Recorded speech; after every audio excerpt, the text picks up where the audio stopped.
प्रणाम। मैं हूँ पृथ्वी अग्रवाल। मैं 9th क्लास में हूँ और निष्ठा योग के बारे में समझ रहा हूँ।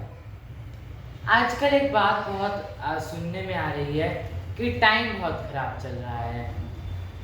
लोग चीटिंग करते हैं, एक दूसरे का नुकसान पहुँचाना चाहते हैं और एक और बहुत बड़ी प्रॉब्लम है सोसाइटी में बीमारियाँ। तकरीबन हर पर्सन को कोई ना कोई बीमारी है किसी तरीके की। स्ट्रेस रहता है लोगों को, करियर के रिलेटेड स्ट्रेस। टीनेजर्स के बीच में कंपटीशन बहुत है, जेलस रहते हैं एक दूसरे से।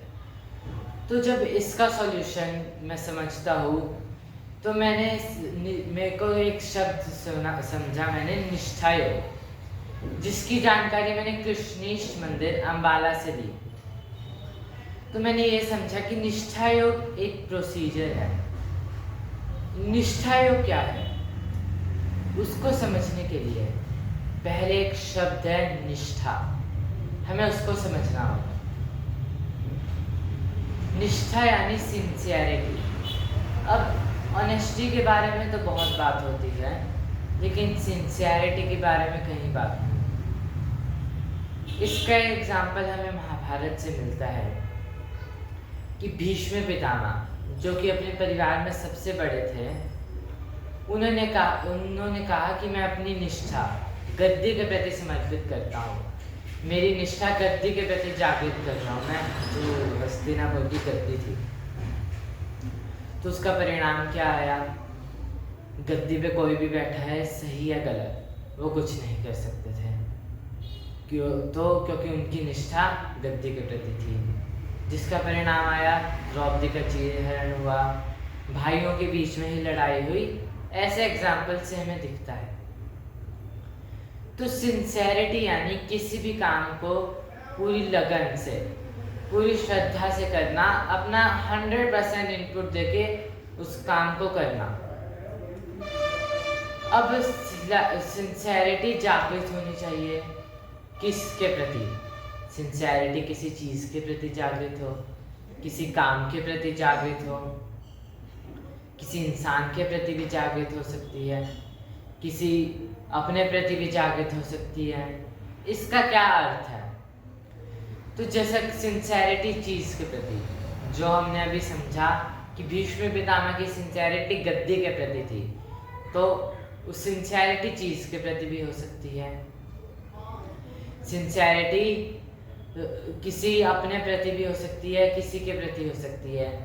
इसका एक और एग्जाम्पल हमें महाभारत से मिलता है, एकलव्य का। एकलव्य धनुष विद्या सीखना चाहता था, धनुष बाण चलाना सीखना चाहता था गुरु द्रोणाचार्य से, लेकिन गुरु द्रोणाचार्य ने उसे मना कर दिया कि मैं तो धनुष विद्या सिर्फ राजपूतों को सिखाता हूँ। तो उसने क्या किया? उसको उसके प्रति सिंसियरिटी थी, तो उसने उनका स्टैचू बनाया, मूर्ति बनाई और उसके सामने प्रैक्टिस की, पूरे सिंसियर होकर प्रैक्टिस की और उसको आ गई धनुष विद्या। तो सिंसियरिटी के बहुत फ़ायदे होते हैं। सिंसियरिटी अगर हम जागृत करें तो हमें आनंद आने लगता है उस काम में, उस फील्ड में, क्योंकि जब हम उसको सीखेंगे, उस काम को हम अच्छे से कर पाएंगे तो हमें आनंद आने लगेगा उस काम में। उसके बाद हमारी योग्यता बढ़ने लगती है उस फील्ड में, क्योंकि जब हम उस काम को पूरे सिंसियर होके ध्यान से करेंगे तो उस काम में हमारी योग्यता बढ़ने लगेगी। अब लैक ऑफ सिंसियरिटी का क्या नुकसान है? लैक ऑफ सिंसियरिटी, जैसा कि हमारी टीचर ने एक बार बताया था क्लास में, कि आजकल बच्चे सिंसियर नहीं है अपने लिए, ना वो अपने करियर के लिए सिंसियर है, ना हेल्थ के लिए। ऐसा मैं भी देखता हूँ, क्योंकि जो भी मेरे फ्रेंड्स हैं वो सारे मोबाइल में लगे रहते हैं और वो सिंसियर नहीं है किसी भी चीज़ से। तो अगर पर्सन के अंदर सिंसियरिटी नहीं है, अपने लिए सिंसियरिटी नहीं है, तो क्या उसका करियर और हेल्थ ठीक रहेगा, बन पाएगा? नहीं। अपने अगर हमारे लिए सिंसियरिटी नहीं है हमारे प्रति, तो हमारी हेल्थ ठीक नहीं रहेगी, क्योंकि हम ध्यान ही नहीं देंगे अपने ऊपर, तो हमारी हेल्थ भी ठीक नहीं रहेगी और कैरियर भी इतना ठीक नहीं बन पाएगा जितना अच्छा हो सकता है। सिंसियरिटी अपने प्रति जागृत करना, यानी अपने मन और बुद्धि के प्रति जागृत करना। इसका क्या अर्थ हुआ? एक दोहा आता है रहीम जी का, एक दोहा है, रही मन धागा प्रेम का, मत तोड़ो चटकाए, रही मन धागा प्रेम का, मत तोड़ो चटकाए, टूटे से फिर ना जुड़े, जुड़े गांठ पड़ जाए, टूटे से फिर ना जुड़े, जुड़े गांठ पड़ जाए। इसका क्या मतलब हुआ? इसका मतलब कि हमारे मन में गांठ पड़ जाती है, हमारा मन और बुद्धि तालमेल में नहीं चल पाता क्योंकि मन में गांठ पड़ जाती है, जिसका सॉल्यूशन आता है निष्ठा योग से। निष्ठा योग एक ऐसे योग है जो हमारी मन और बुद्धि को तालमेल में रखता है। योग, योगा नहीं, योग। योग और योगा में क्या डिफरेंस है? योगा तो हम समझते ही है, पास से चलता आ रहा है, जैसे बाबा रामदेव है वो योगा कराते हैं, और भी बहुत है योगा तो हम करते हैं। जैसे मान लो कि मैं सुबह सुबह गया और योगा कराया, मैं मस्त खुश हूँ, प्रसन्न हूँ, योगा करके आया हूँ, मैं खुश हूँ, लेकिन आके मेरा किसी से झगड़ा हो गया, तो क्या मेरी वो हैप्पीनेस रहेगी? उस हैप्पीनेस को मेंटेन रखने के लिए हमें योग सीखना होता है, जो आता है निष्ठा योग से। तो निष्ठा योग एक ऐसा योग है जो हमारे मन और बुद्धि को तालमेल में रखता है। योगा तो कुछ एक्सरसाइज हो गई, जो हमारी हेल्थ को फिजिकली ठीक रख सकती है, हमारी फिजिकल हेल्थ वाइज योगा से ठीक हो सकती है। लेकिन अब हमारी मेंटल और स्पिरिचुअल हेल्थ भी तो होती है। मेंटल हेल्थ यानी मन की हेल्थ, हमारा मन कैसा है, उसकी हेल्थ कैसी है, वो हो गई मेंटल हेल्थ। और स्पिरिचुअल हेल्थ यानी डिसीजन मेकिंग, बुद्धि की हेल्थ, बुद्धि कैसी है, उसकी हेल्थ कैसी है, वो हमारी स्पिरिचुअल हेल्थ है। तो योग सीखना होता है अपनी मेंटल और स्पिरिचुअल हेल्थ को मेंटेन रखने के लिए, ठीक रखने के लिए। योगा से फिजिकल तो कुछ हद तक ठीक हो सकती है, लेकिन मेंटल और स्पिरिचुअल करने के लिए हमें योग सीखना होगा, जो निष्ठा योग से आता है। निष्ठा योग से मन और बुद्धि तालमेल में चलने लगते हैं।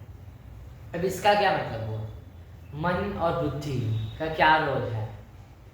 तो हमारा शरीर है, हमारा जो शरीर है दो कंपोनेंट से चलता है, मन और बुद्धि। मन तो विचार देता है, जैसे मान लो मैं कहीं जा रहा हूँ, मैंने देखा पिज़्ज़ा देखा, मेरा मन किया उस खाने का, तो मन ने विचार जनरेट करके दिया कि मुझे ये खाना है। अब बुद्धि उस विचार को फिल्टर आउट करती है, क्या ये मेरे लिए सही है, क्या इससे मेरा नुकसान होगा, नुकसान तो नहीं होगा। उसके हिसाब से बुद्धि डिसाइड करती है ये काम करना है या नहीं, पिज़्ज़ा खाना है या नहीं। लेकिन अब प्रॉब्लम आती है कि मान लो बुद्धि ने बताया कि पिज़्ज़ा खाना मेरे लिए ठीक नहीं है, मेरे को नुकसान देगा, मेरी हेल्थ को नुकसान देगा। लेकिन अब मन बार बार करे जा रहा है, क्योंकि मन को तो हम कंट्रोल नहीं कर पा रहे। तो ऐसे में क्या होगा? कंफ्यूजन बढ़ेगा, हमारा कंफ्यूजन बढ़ेगा, स्ट्रेस रहेगा, स्ट्रेस आएगा, क्योंकि मन कुछ कहे जा रहा है, बुद्धि कह रही है ये सही नहीं है हमारी हेल्थ के लिए, हमारे लिए सही नहीं है, सोसाइटी के लिए सही नहीं है मान लो। तो मन और बुद्धि तालमेल में चलना चाहिए, ये बहुत इम्पोर्टेंट है, ताकि हमारे कंफ्यूजन आए और डिसीजन मेकिंग में प्रॉब्लम ना आए। तो मन और बुद्धि तालमेल में चलते हैं निष्ठा योग से। जितना मैं निष्ठा योग करूँगा, सीखूँगा, समझूँगा, उतना ही मेरा मन और बुद्धि तालमेल में ठीक से चलने लगेंगे और मेरे को डिसीजन मेकिंग में प्रॉब्लम्स धीरे धीरे खत्म होने लगी। अब हम एक भजन सुनते हैं हिंदुत्व का ऐशो सत्य। कृष्णांश बसे मेरे दिल में, कृष्ण बसे मेरी नाभि में, राम बसे मेरे रोम रोम, कृष्णेंद्र बसे सब जोड़ जोड़, निष्ठा लगाए फिर दौड़ दौड़, शरीर राह बीमारी छोड़ छोड़, निष्ठा लगाए फिर दौड़ दौड़, शरीर राह बीमारी छोड़ छोड़, पृथ्वी बन गई अब भामड़ी, हर कन्या बनने लगी अमणी, पृथ्वी बनने लगी अब भामड़ी, हर कन्या बनने लगी अब मणि, भार्य बनने लगी सुघड़ गहनी, भार्य बनने लगी सुघड़ गहनी, भार्य बनने लगी सुघड़ गहनी, खुलने लगे मेरे मन के द्वार, खुलने लगे मेरे मन के द्वार, मुक्तेश्वर भगवान का देखे दरबार, खुलने लगे मेरे मन के द्वार, मुक्तेश्वर भगवान का देखे दरबार, मुक्ति पाने के होने लगे आसार, मुक्ति पाने के होने लगे आसार, मेहं शिवम मेहं शवम, मेहं शिवम शवम,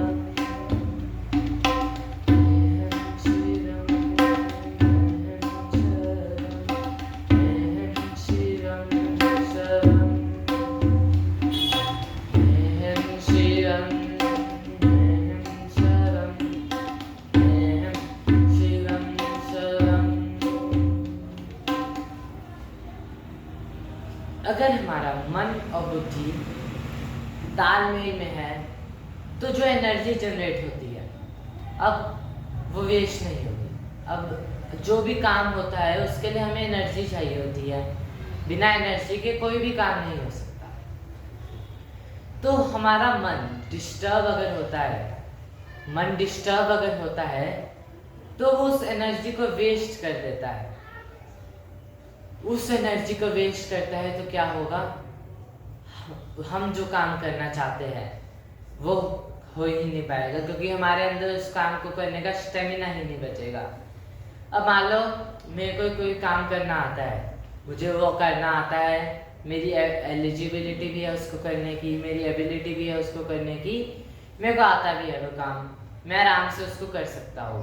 लेकिन अगर मेरे अंदर एनर्जी ही नहीं बची उसको काम को करने की तो क्या वो काम हो पाएगा। तो मन उस एनर्जी को वेस्ट ना करे, ये हमें सीखना होता है। वो तभी होगा अगर हमारा मन की डिस्टर्बेंस ठीक होने लगेगी। वो होती है निष्ठा योग से, जब मन और बुद्धि सिंक्रोनाइज होने लगते हैं, तालमेल में चलने लगते हैं। 5 तत्व। अब जीवित प्राणी भी 5 तत्वों से बना होता है। पृथ्वी, कौन से 5 तत्व? आकाश, पृथ्वी, जल, वायु, अग्नि। ये 5 तत्व है। पूरे ब्रह्मांड में, संसार में हर चीज इन्हीं 5 तत्वों से बनी होती है। हर फिजिकल एंटिटी, हर चीज इन 5 तत्वों से बनी होती है। जीवित भी 5 तत्व इन्हीं 5 तत्वों से बना होता है। मृत भी इन 5 तत्वों से बना होता है। तो जीवित और मृत में फर्क क्या हुआ, क्या डिफरेंस हुआ जीवित प्राणी में और मृत में? वो फर्क है पंचारखा का। पंचारखा एक एंटिटी है, अगर वो हमारा बॉडी को छोड़ दे, फिजिकल बॉडी को अगर वो छोड़ दे, तब इंसान मृत कहलाता है, नहीं तो वह जीवित होता है। तभी 5 तत्वों से सब चीज़ें बनी होती है, और अगर पंचारखा शरीर को छोड़ दे तो इंसान मृत हो जाता है। अब 5 सेंसेस और 5 वर्किंग ऑर्गन्स का क्या रोल है? हम सबके पास, हर मनुष्य, हर प्राणी के पास 5 सेंस ऑर्गन्स और 5 वर्किंग ऑर्गन्स होते हैं। ये तो हम बचपन से सीखते ही है, क्लासेस में हमें सिखाया जाता है। 5 सेंसेस जो है टंग टेस्ट करने की, नोज सांस लेने की, नाक कान सुनने की, आँख देखने की, और टच सेंस ऑफ टच, हमें समझ आता है टच हुआ। 5 सेंसेस और 5 वर्किंग ऑर्गन्स हमें बताए जाते हैं। लेकिन अब ये सिंक्रोनाइज होने चाहिए। उनका क्या फ़ायदा है अगर ये सिंक्रोनाइज हो? अगर ये सिंक्रोनाइज है तो हम हर काम को ठीक से कर पाएंगे, परफेक्शन आने लगेगा काम। जैसा एक और महाभारत में हमें एक और एग्जाम्पल मिलता है द्रौपदी के स्वयंवर का, कि द्रौपदी का जब स्वयंवर हुआ, अर्जुन भी वहाँ गए, तो वहाँ पे क्या था कि हमें धनुष को ऊपर एक ऐसा इंस्ट्रूमेंट लगा हुआ था जिसपे एक मछली टंगी हुई थी और वो घूम रही थी ऐसे ऐसे, और नीचे पानी रखा हुआ था। तो मछली को पानी में देख के उसको निशाना लगाना था, धनुष से पानी में देख के निशाना लगाना था। तो इसके लिए क्या इम्पोर्टेंट है? इसके लिए इम्पोर्टेंट है हमारी 5 सेंसेस और 5 वर्किंग ऑर्गन्स का प्रॉपर तालमेल में चलना। तभी तो जब सेंसेस प्रॉपर बताएगी और वर्किंग ऑर्गन्स तालमेल में चलेंगे, तभी वो काम हो पाएगा, ठीक हो पाएगा। तो वो हो सकता है अगर हमारी 5 सेंसेस जागृत है। 5 सेंसेस जागृत होने से हमारा हम हर काम को परफेक्शन से कर पाएंगे। और अगर हमारे 5 तत्व सिंक्रोनाइज है, 5 तत्व संतुलित है, तो हमारा इम्यूनिटी लेवल भी बढ़ने लगेगा। जैसे हमारे जो 5 तत्वों का संतुलन होता है, जो हमारे 5 तत्व संतुलित होने लगते हैं, वो रिफ्लेक्ट करते हैं हमारा इम्यूनिटी लेवल, कि हमारा इम्यूनिटी लेवल कितना है। जैसे कि हमने अभी कोरोना आया तो उसमें हमने देखा कि कुछ लोगों को कोरोना हुआ, कुछ को कुछ भी नहीं हुआ कोरोना से, कुछ को कोरोना हुआ और वो बहुत जल्दी रिकवर हो गए, कुछ रिकवरी नहीं हो पाया, उनको हमेशा वीकनेस रही। ऐसा क्यों है? ऐसा है उनकी इम्यूनिटी लेवल की वजह से, रोग प्रतिरोधक क्षमता, इम्यूनिटी लेवल की वजह से। जो हमारे अंदर जब भी जर्म्स आते हैं, जो किसी भी तरीके का वायरस आता है फिजिकली, तो वो किल कर देता है हमारी जितनी इम्यूनिटी होगी। और हमारी इम्यूनिटी तभी बढ़ेगी जब हमारे 5 तत्व संतुलित होने लगेंगे। वो होंगे निष्ठा योग से। तो निष्ठा योग प्रोसीजर है जो हमें समझना होता है, सबके लिए इंडिविजुअल होता है, वो सीखना होता है। वो आता है 5 तत्व का एनालिसिस करके। 5 तत्वों का एनालिसिस मतलब कि हम सबके अंदर 5 तत्वों से बने होते हैं। मैंने बताया, हमें पता ही है कि हर प्राणी 5 तत्वों से बना होता है, लेकिन अब सब में डिफरेंस भी होता है। जैसे मान लो कोई थोड़ा सा खाए मोटा हो जाता है, कोई कितना भी खा ले उसका वजन ही नहीं बढ़ता, कोई कितना भी खाए या खाए उसको फर्क ही नहीं पड़ता खाने से। ऐसा क्यों है? जब सारे 5 तत्वों से बने होते हैं, सबका फिजिकल कंपोजिशन एक ही है। ऐसा है क्योंकि उन 5 तत्वों में से जो 5 तत्व है, आकाश, पृथ्वी, जल, वायु, अग्नि, उन 5 तत्वों में से एक तत्व प्रधान होता है, यानी उसका अमाउंट ज़्यादा होता है 5 तत्वों के मुकाबले। तो उसको हमें ध्यान रखना होता है, उसके सुटेबल डाइट और सब उससे सुटेबल लेनी होती है। और वो सबका अपना अपना होता है, किसी का कोई तत्व प्रधान है, किसी का कोई तत्व प्रधान है। और उन 5 तत्वों का कॉम्पोजिशन वो भी सबका अपना अपना होता है। इसी कारण सबका कॉम्पोजिशन अलग अलग होता है। कि जैसा बताया कि कोई कुछ सबको अलग अलग फर्क पड़ता है खाने से या कोई भी काम करने से। निष्ठा योग से हमारे 5 तत्व भी संतुलित होने लगते हैं, सेंसेस सिंक्रोनाइज होने लगती है। अब निष्ठा योग में कैसे काम क्या होता है, तो निष्ठा योग को सीखने के लिए सबसे पहले एक टेक्नोलॉजी है HBM technology, heart beat modulate technology, modulation technology.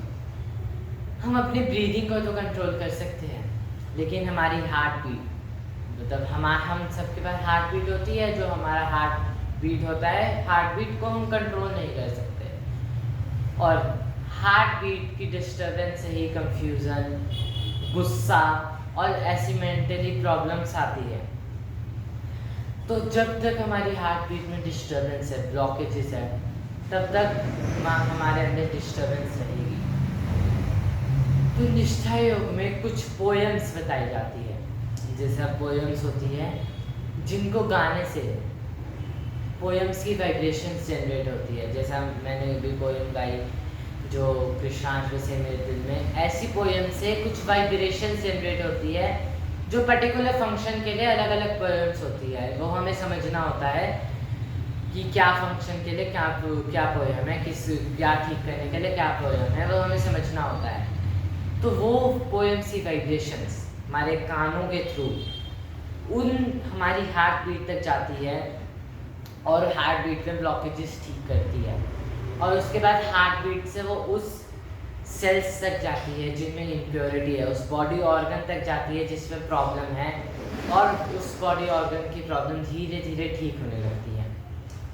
अब फिजिकली मान लो मेरे जोड़ों में दर्द है, वो कैसे ठीक होगा? तो उसके लिए एक और टेक्नोलॉजी है एक्यूपुलर टेक्नोलॉजी।